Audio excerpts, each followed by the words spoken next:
Daniel, the man I had called my husband for 10 years, the one I trusted absolutely, the shoulder I clung to while I fought Omnichem alone to save Havenwood. I once thought if the whole world turned away, at least he would still be beside me.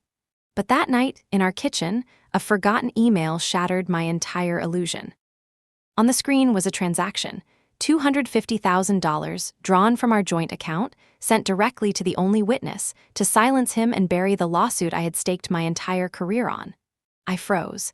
Every whispered comfort, every warm embrace, all of it just a performance scripted by Caleb Vance, the enemy's cunning lawyer. Daniel was not my shoulder to lean on. He was the dagger, hidden in plain sight, waiting for the perfect moment to pierce my heart. His footsteps echoed from the stairs. I trembled but managed to raise my phone, capturing the proof of his betrayal. And in that very moment, I knew the naive woman I had once been was dead. In that darkness, a different version of me was born, cold, sharp, fueled by an unquenchable hatred. I did not just want him to pay. I wanted him to lose everything, wanted him to crumble, wanted to see the panic in his eyes as his world burned down around him. Only when Daniel kneels in his own ashes will the rage inside me finally fall silent. The air in the Havenwood Community Hall was thick with the scent of stale coffee and desperation. It was a smell I'd grown accustomed to over the past 2 years. From the makeshift stage, I looked out at the faces, tired, lined with worry, but with a flicker of fight still left in their eyes. They were farmers, teachers, shop owners. They were parents who watched their children develop coughs that never went away, who drank water that tasted faintly of metal, and who saw the fish in Blackwood Creek floating belly up. Omnichem wants you to believe this is normal, I said, my voice echoing slightly in the cavernous room. They want you to believe that the cluster of rare cancers in this town is a statistical anomaly. They want you to believe that their minor, federally approved, chemical runoff is harmless. A bitter laugh escaped someone in the back. We are here tonight to tell them that we don't believe their lies anymore. Applause, thin but heartfelt, rippled through the crowd. I saw Maria, my lead scientist and oldest friend, standing by the wall, arms crossed. She gave me a subtle, approving nod.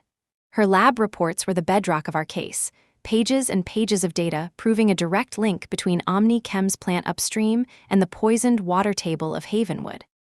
Next to her was Ben, the brilliant, perpetually caffeinated junior lawyer on our team at the Center for Environmental Justice. He was practically vibrating with righteous energy, his eyes fixed on me. After the meeting, answering questions and shaking hands that felt rough with a lifetime of hard work, I finally packed my worn leather briefcase. The drive home was long, the highway lights blurring into streaks against the dark canvas of the night. My mind was a whirlwind of legal statutes, deposition schedules, and the haunted faces from the town hall. The fight was everything. It consumed me. But when I pulled into the driveway of our quiet suburban home, a different kind of peace settled over me. The porch light was on, a warm, golden beacon. Inside, I knew Daniel would be waiting. My Daniel, my anchor in the storm. He was in the kitchen, just as I'd pictured, leaning against the counter with a glass of wine, a law journal open beside him. The sleeves of his crisp white shirt were rolled up to his elbows. He looked up as I came in, and his face broke into that smile that always made my heart skip a beat, even after 10 years of marriage. "There's my warrior," he said, his voice a low, soothing balm. He crossed the room and wrapped his arms around me, pulling me into a hug that smelled of expensive cologne and home. "Tough night," I melted against him, the tension in my shoulders easing for the first time all day. "The usual. They're scared, Dan, but they're angry too. That's good." "Anger is good fuel," he agreed, kissing the top of my head. "Did you eat? I saved you some of the risotto." He was a corporate lawyer, a world away from my scrappy, nonprofit battles. He negotiated billion-dollar mergers while I fought for pennies to fund soil sample tests. But he was always my biggest supporter, my late-night legal consultant, the one who listened to my rants about corporate greed and reminded me to breathe. "You're a lifesaver," I murmured, letting him lead me to the table. As I ate, I told him about the meeting, about the latest motion Omnichem's legal team had filed. Their head counsel, Caleb Vance, was a shark in a tailored suit, notorious for burying his opponents in paperwork. "He's trying to get our key witnesses' testimony thrown out," I sighed, pushing a mushroom around my plate. "Mr. Henderson, he's the former plant manager who's agreed to testify about their internal cover-up. Without him, the case is much harder." Daniel frowned, his sharp legal mind instantly engaged. "On what grounds?" They're claiming he was a disgruntled employee, that his testimony is retaliatory and unreliable. It's nonsense, but it's designed to delay, to drain our resources. Our resources were a shoestring budget and a handful of overworked staff. OmniChem had a legal department bigger than the entire population of Havenwood. Vance is predictable, Daniel said, sipping his wine. He'll attack the source. You need to bolster Henderson's credibility before he even takes the stand. Get character witnesses. Pre-file affidavits from former colleagues who can attest to his integrity. He was so brilliant, always seeing the angles I was too emotionally invested to notice. That's a good idea, I said, feeling a renewed sense of purpose. I'll get Ben on it first thing in the morning. Thanks, honey. He reached across the table and squeezed my hand.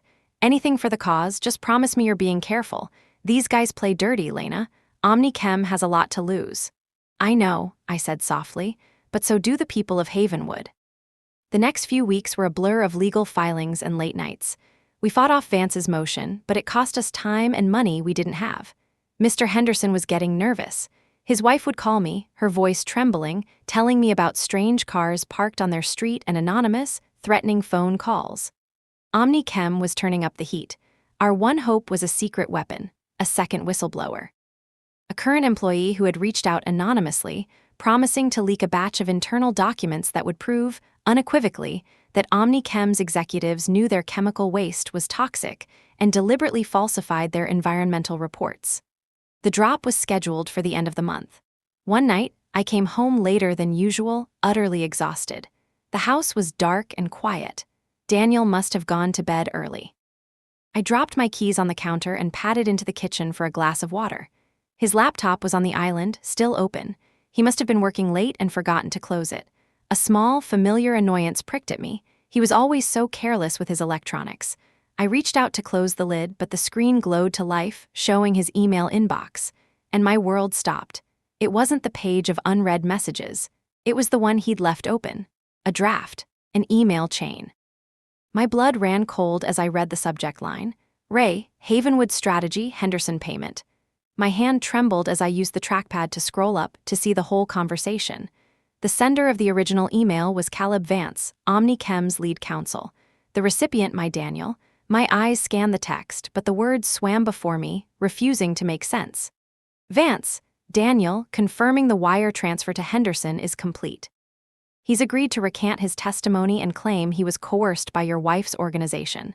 The amount of $250,000 should be sufficient to ensure his silence and cooperation. Daniel, confirmed Caleb, the funds have been transferred from the joint account as discussed. He understands that if he deviates from the script, the consequences will be severe. He's a broken man, he'll do as he's told. Vance, excellent. This should be the nail in her coffin. Let me know what other intel you can gather on their anonymous source. We need to neutralize that threat before it materializes. And there, at the bottom of the chain, was the draft Daniel had been writing before he went to bed. 2. Caleb Vance subject. Ray, Havenwood Strategy, Henderson Payment Caleb, she's getting close to the second source. I believe it's someone in the R&D department. She mentioned they're preparing for a document leak at the end of the month. I'll try to get more specifics on the timeline and method. Keep the pressure on. The glass of water slipped from my hand and shattered on the floor, the sound unnaturally loud in the silent house. But I didn't flinch. I couldn't feel anything except the icy, jagged edges of betrayal piercing through my heart. The joint account. Our savings. The money we had set aside for our future, for the family we always talked about starting. He had taken it, our money, and used it to bribe my witness to destroy my case, to annihilate the one thing in my life that gave me meaning. He wasn't my anchor. He was the saboteur. He wasn't my supporter. He was the spy. Every encouraging word, every piece of brilliant legal advice, every comforting embrace, it was all a lie. A calculated, monstrous lie. I stood there, surrounded by the shards of glass, the cold water seeping into my socks, and felt my life break into a million pieces around me. My breath hitched in my throat. Footsteps on the stairs. He was coming down. Instinct, raw and primal, took over. I moved with a speed I didn't know I possessed, snatching my phone from my bag, snapping a quick, clear photo of the laptop screen, and then clicking the trackpad to put the computer to sleep just as Daniel's shadow fell across the kitchen doorway. I was still standing there, barefoot amid the broken glass, when he switched on the light. Lena, what happened? His voice was thick with sleep, but a note of concern laced through it. Fake concern, it was all fake. I forced myself to look at him to compose my features into a mask of exhaustion. My heart was a wild bird beating against the cage of my ribs. I'm so sorry. I was just getting some water and it slipped. I'm so tired, I'm just clumsy. My own voice sounded foreign, a high, thin thing. He came forward, carefully stepping around the glass, and pulled me into his arms. I flinched, a tiny, imperceptible movement, but he didn't seem to notice. His embrace, which hours ago was my sanctuary, now felt like a cage. I could smell the faint scent of soap from his evening shower, the clean smell of the man who had just systematically destroyed my life. "Hey, it's just a glass," he murmured into my hair. "Don't worry about it. You've been running on fumes for weeks. Let's get you to bed. I'll clean this up in the morning." "No, I can get it," I said, pulling away, needing the space, needing not to be touched by him. I knelt down, my hands shaking as I began to pick up the larger shards. "Lena, stop, you'll cut yourself," he insisted, his hand on my shoulder. His touch felt like a brand. I had to get him away from me. "Okay," I whispered, allowing him to help me up. "Okay, I'm just wired. The Henderson motion is making me crazy." I let a tremor enter my voice, a convincing performance of a stressed-out wife. It wasn't hard. The stress was real, only the source was different. He steered me out of the kitchen. "I told you Vance was a snake. We'll figure it out. We always do." The word was a poison dart. There was no we. There was me, and there was him, the enemy, sleeping in my bed. That night, I lay beside him, rigid and wide awake, listening to the steady rhythm of his breathing. The breathing of a monster. Every instinct screamed at me to run, to pack a bag and disappear. But the faces from Havenwood swam in my mind. Maria, Ben, Mr. Henderson, a broken man who had been bought and paid for with my money. I couldn't run. Running was what he and Vance and Omnichem were counting on. No, I wasn't going to run. I was going to burn them to the ground. The next morning, I feigned a headache and told Daniel I was going to work from home. The moment his car pulled out of the driveway, I was on the phone. Maria's lab, her crisp, no-nonsense voice answered. "It's me," I said, my voice cracking. "I need you. Can you come over? Something happened." "I'm on my way." She didn't ask questions. That was Maria. 20 years of friendship boiled down to a simple, unwavering loyalty. When she arrived, I didn't even say hello. I just handed her my phone, the picture of the email chain glowing on the screen. She stood in my sunlit foyer and read it, her expression shifting from confusion to disbelief, and then hardening into a cold, diamond-hard fury I had only seen a few times in my life. "That son of a bitch," she said, her voice a low growl. She looked up from the phone, her eyes meeting mine. They weren't filled with pity, but with a shared rage. "What are you going to do?" "I don't know," I confessed, the dam of my composure finally breaking. The tears came, hot and silent. "He took everything, Maria. Our savings, he used it to destroy the case, to destroy me." She put her arms around me, and for a moment I just sobbed against her shoulder. She was solid, real. "Okay," she said, her voice firm. "Okay, you get 5 minutes to cry, 5 minutes to fall apart. Then we get tactical. We do not let him win. Do you hear me, Lena? We do not let him win." Her words were a lifeline. I pulled back, wiping my face with the back of my hand. "Tactical," I repeated, the word tasting like ash. "How? He knows everything. Our strategy, our witnesses, he's been feeding it all to Vance." "And now," Maria said, a dangerous glint in her eye, "we're going to feed him exactly what we want him to know." The plan began to form in that moment, a desperate, audacious strategy born from betrayal. The first step was control. I called an emergency meeting at the office. Ben was already there, pacing like a caged animal. "I just got off the phone with Henderson's lawyer," he burst out the moment I walked in. "He's dropping us," said Henderson had a change of heart. A change of heart? They got to him, Lena. Omnichem got to him. I held up a hand, projecting a calm I did not feel. "I know, Ben, I expected this." "You expected it?" he asked, bewildered. "But he was our case. His testimony was the linchpin." "He was a linchpin," I corrected gently, looking around at my small, dedicated team. "And now we pivot. This is a setback, not a defeat. It means our second source is now more critical than ever. Our entire focus shifts to protecting them and ensuring the document transfer happens securely." I saw the flicker of doubt in their eyes, but my feigned confidence held them. I assigned Ben a mountain of busy work, researching obscure legal precedents, drafting contingency motions. It was all legitimate work, but its primary purpose was to keep his brilliant, impulsive mind occupied and away from the real game I was about to play. That night, the performance of my life began. I made dinner something simple.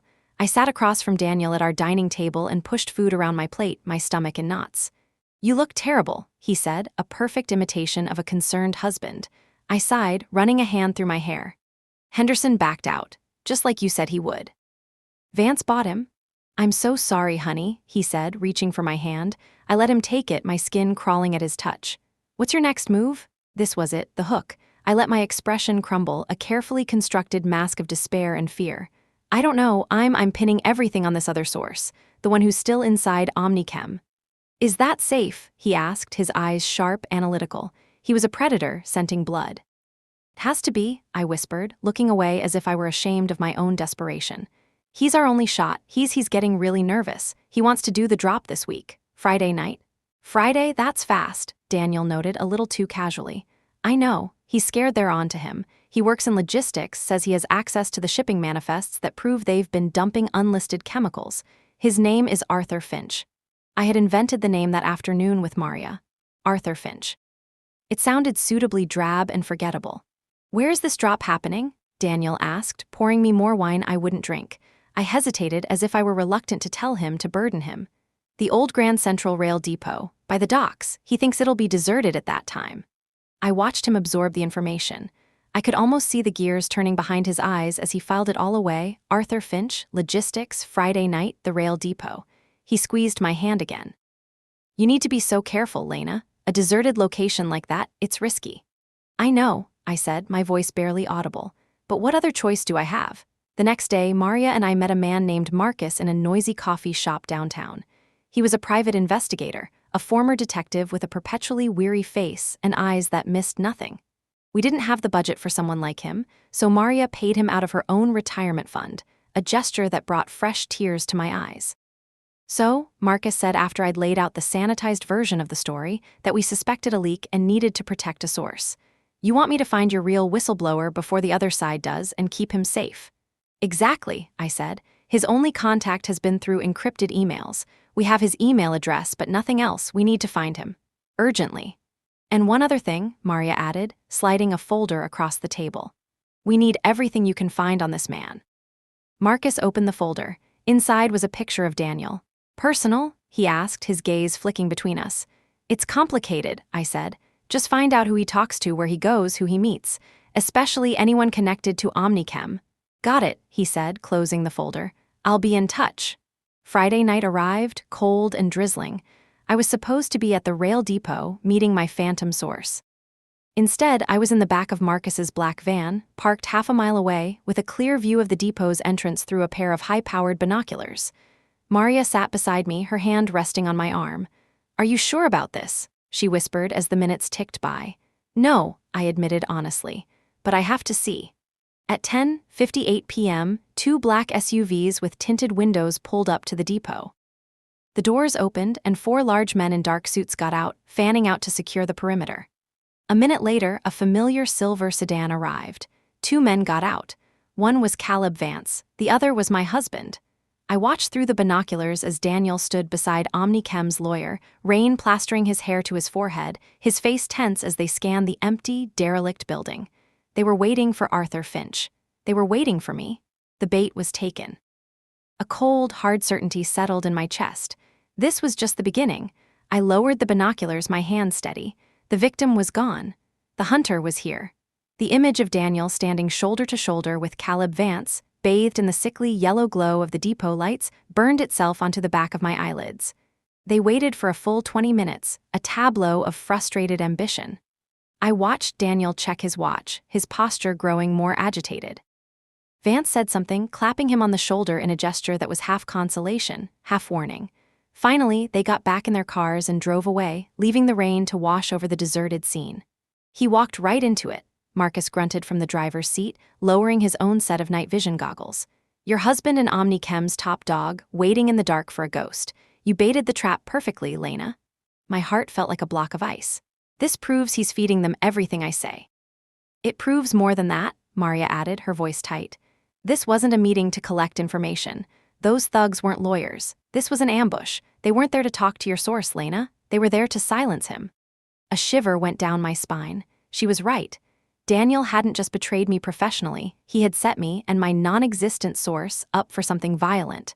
The realization sickened me, but it also sharpened my resolve into a razor's edge. When I got home, Daniel was already there, pacing in the living room. He had changed into a dry shirt, but I could still see the dampness around his hairline. He looked up, his face a mask of manufactured worry. "Lena, my God, I've been calling you for the last hour. Where were you?" he demanded, rushing towards me. I held up a hand, stopping him in his tracks. I let my own fear, the real, chilling fear I'd felt in the van, flood my face.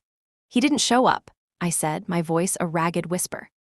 "I waited. Something's wrong, Daniel. Something is very, very wrong." "What do you mean?" he asked, his eyes searching mine for any sign of deception. "He sent a message just before I left. One word, compromised. And then nothing. He's gone dark. They got to him, just like they got to Henderson. They knew, Daniel. They knew where we were meeting." I watched him process this, the flicker of triumph in his eyes quickly masked by a frown of concern. "How is that possible? Who else knew about the meeting?"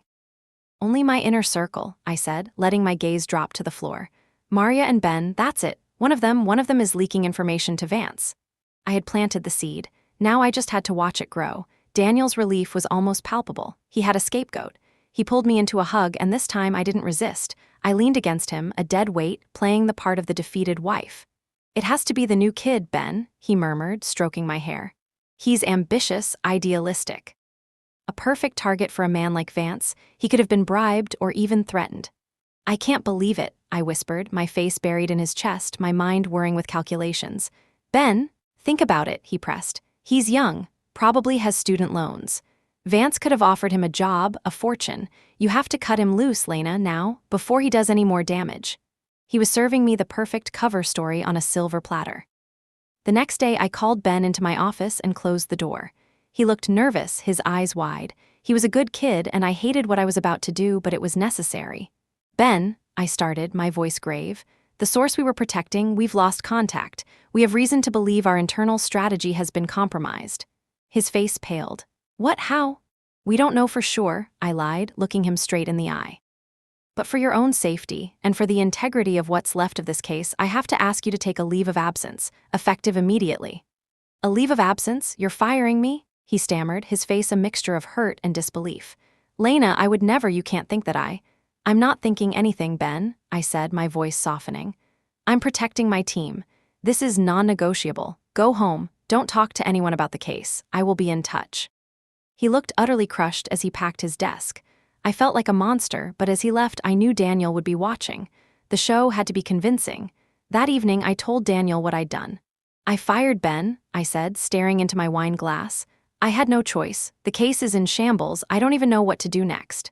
"You did the right thing," he said, his voice smooth as silk. He was practically purring with satisfaction. He thought he had won. He thought I was broken, directionless, and completely isolated, which was exactly where I wanted him to think I was.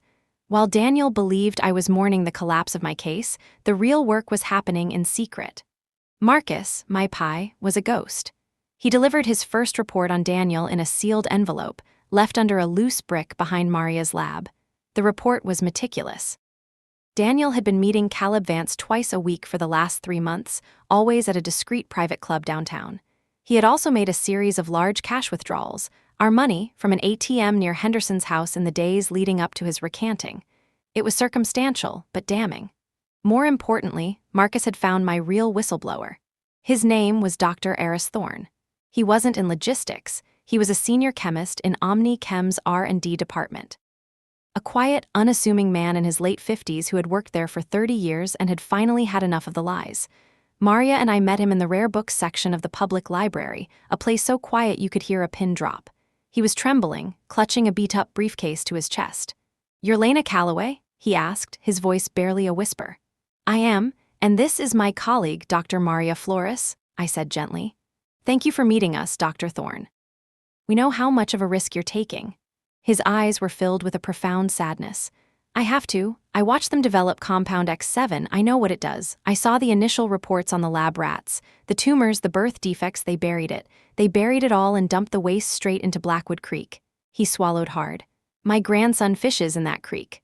This was it, the smoking gun." "The documents you have," I said, keeping my voice level. "Can they prove this?" He nodded, patting his briefcase. "The original toxicity reports. The internal memos from the board ordering the cover-up, signed by CEO Alastair Finch himself. The falsified reports they submitted to the EPA. It's all here. This was bigger than I could have imagined. This wasn't just about negligence, it was a criminal conspiracy at the highest level. We need to get this information out, I said, but my organization is compromised. We can't risk a direct transfer. That's where we come in, Maria said, taking over. She outlined our new plan. We weren't just going to leak the documents. We were going to set a trap so big, so inescapable, that OmniChem wouldn't know what hit them until the doors of the prison slammed shut. And my husband was going to be our unwitting messenger. The plan required a performance. For the next week, I played the part of a woman on the verge of a breakdown. I let the house get messy. I called into work sick. I would sit in the living room for hours, staring into space. Daniel lapped it up, playing the doting husband, bringing me tea, suggesting I take a vacation, that maybe it was time to let this case go. Maybe you're right, I finally told him one night, my voice hollow. I lost. They're too big, too powerful. I put everything into this and it's all gone. It's not your fault, he soothed, pulling me close. You fought the good fight. There's just one last thing, I said, as if the thought had just occurred to me. Before I fired Ben, he had drafted a final, massive discovery request. It's a Hail Mary, a fishing expedition. He was going to demand OmniChem turn over all their internal R&D communications for the past 5 years regarding their waste disposal protocols. I saw Daniel's body tense slightly. And I'm going to file it, I said with a flash of my old fire. I know they'll fight it. I know they'll probably win. But damn it, I'm not going out without making them sweat. I'm filing it tomorrow morning. Lena, I don't know, he said, feigning concern. Is it wise to provoke them further? I don't care about being wise anymore, I snapped. I'm being angry. It's the last move I have left. I stormed off to bed, leaving him alone in the living room with the information. I knew exactly what he was doing. He was picking up the phone and calling Caleb Vance, warning him that Lena Calloway's last, desperate act was to demand the one set of documents that could destroy them all. He was, in effect, telling them exactly where the fire was so they could rush to put it out. But he had no idea that I was the one who had just handed him the match. The morning after I filed the discovery motion, the atmosphere in our house was thick with unspoken tension. Daniel was a coiled spring, his movements jerky, his eyes constantly darting to his phone. He thought I was oblivious, lost in my own staged despair. He kissed me goodbye, a dry, perfunctory peck on the cheek, and told me to take it easy today. The moment his car was gone, I was in mission mode. He took the bait, I said into my phone. Maria was on the other end. Of course he did, she replied, her voice grim. Men like him and Vance are arrogant. They can't imagine a world where you're smarter than they are. What's the next step? Phase 2, we give them something to find. According to our plan, OmniChem's lawyers, now alerted to a potential threat within their R&D department, would be tearing the place apart, looking for the source of the leak. They would scrutinize every employee, every email, every file transfer. They would be searching for Dr. Eris Thorne, but they wouldn't find him. Instead, they would find Dr. Alastair Finch. Not the CEO, but a junior chemist we had invented, a composite of details designed to be just plausible enough. Marcus had used his skills to create a digital ghost, a sparse social media profile, a few forum posts on chemistry websites, a resume on a job hunting site. We needed them to believe they had found their leaker. The most crucial part was the bait itself. Dr. Thorne had provided us with the complete, damning set of original documents, but we weren't going to use those. Not yet. Maria, a genius at data manipulation, had spent 2 days creating a second set of documents. They were forgeries, but brilliant ones. She took the original data and subtly altered it, making the chemical compounds seem less toxic, the internal memos less incriminating. The forged documents still pointed to negligence, enough to cost OmniChem a hefty fine in a civil suit, but they stopped short of proving the kind of deliberate criminal conspiracy that would send executives to prison. Dr. Thorne, a man whose bravery humbled me, agreed to the most dangerous part of the plan. He returned to the lab and, using a cloaked USB drive, planted Maria's forged file deep within a little-used server in the OmniChem R&D network. He named the file X7 Insurance. It's done, he confirmed in a coded email that afternoon. They'll find it if they look hard enough. Now, all we had to do was wait. For 2 agonizing days, there was silence. I continued my performance at home, the grieving activist. Daniel continued his, the supportive husband. We were 2 actors in a poisonous play, each waiting for the other to miss a cue. The break came on a Thursday. Marcus called me on a secure line. They found it, he said, his voice flat. Internal chatter is going crazy. They found the insurance file and have traced the upload to a workstation used by a junior chemist, a guy who conveniently quit 2 weeks ago and whose forwarding address is a dead end. They think they've identified their leaker as Alastair Finch. And the documents? I asked, my heart pounding. Vance's team has them. They're analyzing them now. They think they know exactly what you have on them. Perfect, I breathed. A wave of relief, so potent it made me dizzy, washed over me. They had the fake evidence. They believed their own lie. That night, Daniel came home with a bottle of expensive champagne. What's this for? I asked, playing my part, listless and sad. For new beginnings, he said, his smile wider and more genuine than I'd seen it in months. He popped the cork, the sound echoing the release of his own pent-up anxiety. He thought the danger was over. He poured 2 glasses. I got a call from Caleb Vance today. Oh, I said, trying to sound disinterested. He wanted to pass along a message. Omnichem is prepared to offer a settlement. I looked up, feigning surprise. A settlement? Why? He said their internal review found some procedural irregularities, Daniel explained, swirling the champagne in his glass. He was enjoying this, the way he was spinning the narrative. Nothing major, but to avoid a long, costly trial, they're willing to offer the community of Havenwood a fund of $10 million. And a generous personal settlement for you, for your trouble. $10 million. It sounded like a lot, but for a corporation the size of Omnichem, it was pocket change. It was an admission of a minor mistake, not a felony. It was the price of their freedom, and they thought they were getting it cheap because they believed they knew the extent of my evidence. And what's the catch? I asked, my voice flat. No catch, he said smoothly. Just an NDA. You drop the lawsuit and you agree to never speak of this again. Everyone wins. The town gets a new water filtration system, and you get to move on. We get to move on. He reached for my hand. Think about it, Lena. We could go to Italy like we always wanted. Leave all this ugliness behind. I looked at his face, so full of false sincerity, and felt a cold fury settle deep in my bones. He was offering me a bribe, a gilded cage built on the suffering of an entire town, and he had the audacity to call it a victory. I'll think about it, I said, pulling my hand away. The next day, I convened my team. I didn't tell them the whole truth, only that Omnichem had made a settlement offer. Ben, who I had called back to the office under a cloud of apology for my misguided suspicion, was ecstatic. 10 million? Lena, that's a win, we did it, he cheered. But Maria, who was in on the entire deception, watched me carefully. What do you want to do, Lena? I want to reject it, I said firmly. Ben's face fell. What? Why? This is more than we ever hoped for. Because it's not about the money, Ben, I said, looking at each of my team members. It's about justice. They're offering to pay a fine. They're not offering to admit what they really did. They're not taking responsibility for the sickness, for the cover-up. If we take this deal, they walk away clean, and they'll do it again to another town just like Havenwood. But Lena, Ben argued, we don't have a case without Henderson. This offer is a miracle. If we reject it, we could end up with nothing. It's a risk I'm willing to take, I said, my voice ringing with a conviction that was, for the first time in weeks, completely real. We are not accepting the settlement. We are proceeding to trial. That night, I told Daniel my decision. He was incredulous. Are you insane? He exploded, his carefully constructed facade finally cracking. You're turning down $10 million. For what? Pride. You have no case, Lena. You have nothing. You'll be humiliated in court, and those people in Havenwood will get zero. It's my decision, I said calmly, watching him. This was the moment of truth. He ran a hand through his hair, his frustration turning to desperation.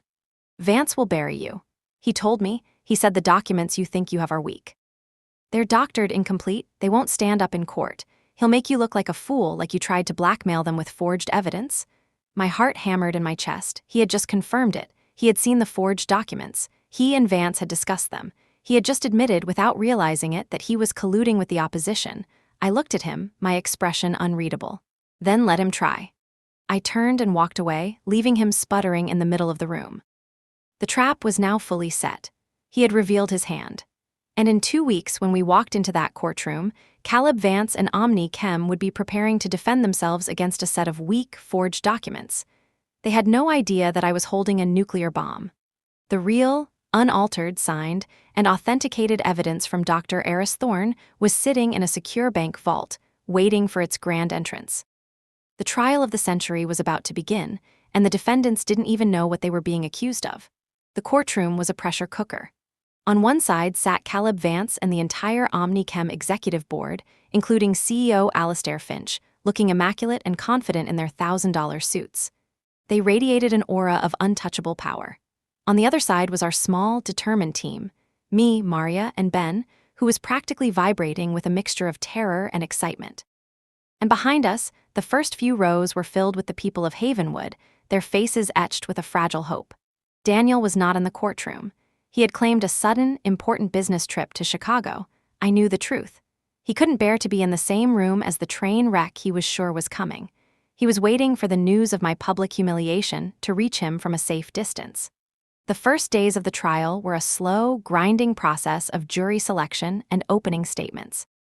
Vance was slick and condescending, painting the Center for Environmental Justice as a radical anti-business organization led by a woman on a personal vendetta. He portrayed the people of Havenwood as opportunistic, coached to exaggerate their ailments for a payday. He was a master of character assassination. When it was my turn, I kept it simple. I spoke of the water, the land, and the people.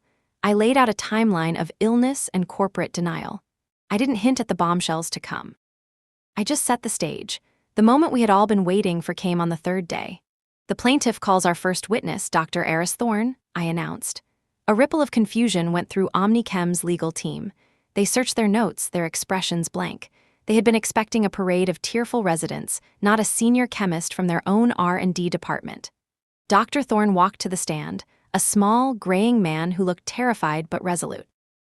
I led him through his credentials, his 30 years of service to OmniChem, establishing him as a loyal, long-tenured employee. Then I asked, Dr. Thorne, in your capacity as a senior chemist, were you involved in the development of a compound known as X7? I was, he said, his voice clear. Vance was on his feet. Objection, Your Honor. Relevance? It is the entire basis of our case, Your Honor, I countered. It will become relevant momentarily. I'll allow it, the judge said, her eyes narrowed with interest. Proceed, Ms. Calloway. I walked towards the witness stand. Dr. Thorne, can you describe the results of the initial animal toxicity studies for compound X7? He took a deep breath. The results were catastrophic. We observed aggressive tumor growth, severe neurological damage, and a 90% rate of birth defects in the second generation of lab rats. A gasp went through the courtroom. Alastair Finch, OmniChem CEO, leaned forward and whispered furiously to Vance. And what happened to those study results, Dr. Thorne? They were ordered destroyed. We were instructed to falsify a new report for the EPA, one that listed X7 as having minimal and manageable environmental impact. Objection, Vance shouted, jumping up. Hearsay lacks foundation. Your Honor, I said, turning to the judge. We have the documents, the original, unaltered toxicity reports. The internal memos ordering their destruction, signed by Mr. Finch himself, and the falsified reports submitted to the federal government. We would like to enter them into evidence now. Chaos erupted. Vance's face went from smug confidence to ashen disbelief. He stammered, Your Honor, this is an ambush. We have not seen these documents. The plaintiff's discovery filings mentioned a completely different set of data, which we have proven to be inconclusive and likely doctored. He had just admitted it in open court. He had admitted to seeing and analyzing the forged documents, the bait I had leaked through Daniel. The judge slammed her gavel. Order! Mr. Vance, are you telling this court that you are in possession of evidence related to this case that you have not turned over to the plaintiff, and that you somehow knew the details of their supposed evidence before it was presented? Vance's mouth opened and closed like a fish. He had walked straight into a legal minefield. He had exposed my husband's role as an informant and his own unethical, potentially illegal collusion.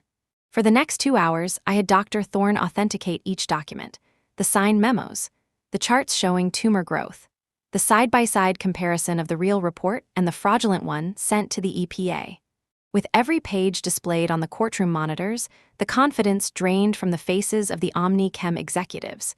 They were watching their empire crumble in real time. When I was done, the courtroom was silent.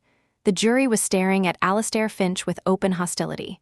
The people of Havenwood were weeping, but this time, their tears were of vindication. The trial lasted another week, but it was a formality. OmniChem was finished. The jury came back with a guilty verdict on all counts and awarded the plaintiffs a sum so staggering it was the largest environmental settlement in U.S. history.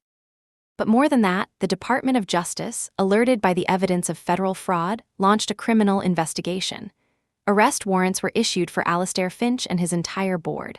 I walked out of the courthouse into a sea of news cameras and microphones. Ben was beaming, Maria was smiling, and the people of Havenwood were cheering my name. But I wasn't looking at them. I was looking past them, to a silver sedan parked across the street. Daniel was sitting inside. He must have flown back the moment he heard the news. He was just staring at me, his face a hollow mask of utter devastation. He finally understood. He hadn't been playing me, I had been playing him. He wasn't the predator, he was the bait. And his own arrogance had sprung the trap. Our divorce was quiet and swift.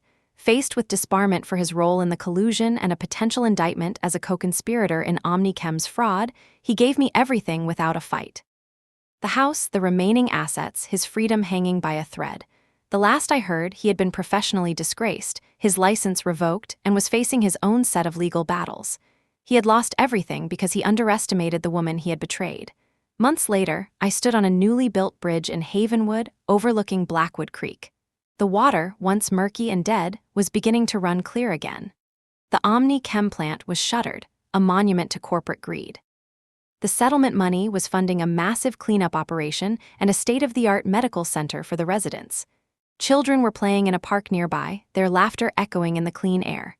Maria came and stood beside me. "Look at what you did, Lena," she said softly.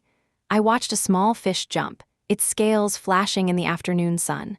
I had been dragged into the darkest place imaginable, betrayed by the person I trusted most in the world. I had lost my marriage, my savings, my sense of security. But in that darkness, I found a strength I never knew I possessed. I learned that true power isn't about wealth or status, it's about conviction. It's about fighting for those who cannot fight for themselves. The world will try to break you. It will send storms and betrayals you cannot predict. It will push you to your knees and dare you to get back up. But within that struggle lies a profound opportunity, not just to rebuild what was lost, but to build something stronger, something better, something truer. The scars of our battles don't have to be symbols of our pain, they can be maps of our resilience. For in the end, the deepest betrayals can often forge the most unbreakable spirits, and the greatest victories are not just about winning the fight, but about becoming the person who is strong enough to fight it. And that is a victory no one can ever take away from you.